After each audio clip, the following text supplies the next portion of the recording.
After 22 years of installing fences across Melbourne, there are a handful of things I genuinely wish every homeowner understood before they get started. Not because anyone's done anything wrong, just because knowing these things makes the whole process smoother, cheaper, and a lot less stressful.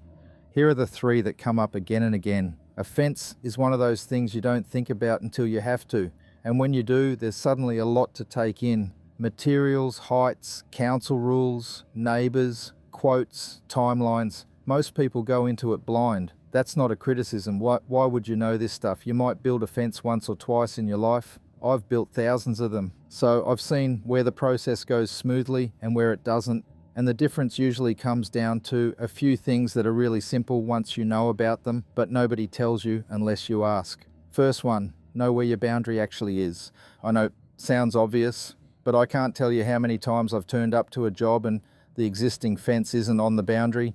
Sometimes it's 100 millimeters over, sometimes it's a foot, and the homeowner had no idea. Here's why it matters. If you build a new fence in the same spot as the old one and it's not on the boundary, you've just built a very expensive fence on someone else's land or inside your own. Either way, if it ever comes up, it's a problem to fix, and fixing it means pulling the fence out and starting again. The solution's simple. A boundary survey costs a few $100s, somewhere around $300 to $600 for a standard residential block in Melbourne. That surveyor will locate the pegs, mark the line, and give you a plan. For the cost of a nice dinner out, you know exactly where your fence belongs. It's the best money you'll spend on the whole project. Second thing, the ground.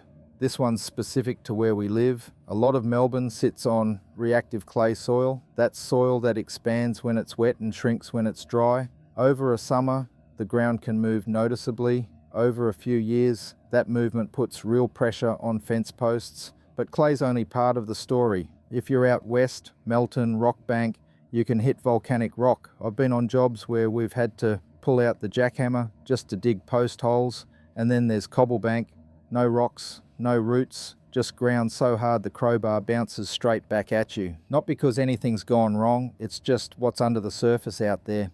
It takes longer, it's harder on the equipment.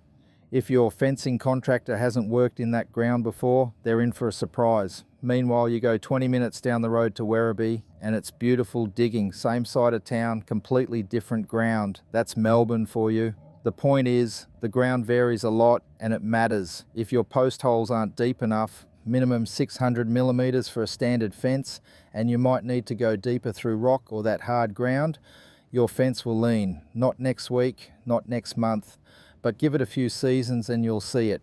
The other thing, tree roots. If there's a mature tree within a few meters of your fence line, the roots are under there. Digging through a root system takes longer, and sometimes you need to get an arborist involved to make sure you don't damage the tree. Again, not a problem, just a thing to know going in. Third thing, your fence doesn't exist in isolation. It connects to the ground, the slope, the neighbour's property, the garden beds, the driveway, all of that matters. The classic example is a sloping block. You've got a 20-metre fence line that drops a metre from one end to the other. There are two ways to build that fence: stepped, where the panels drop down in sections like a staircase, or raked, where the fence follows the slope. Each has pros and cons. They look different, they cost different amounts, and some councils have a preference. It's worth understanding the options before you lock in a design.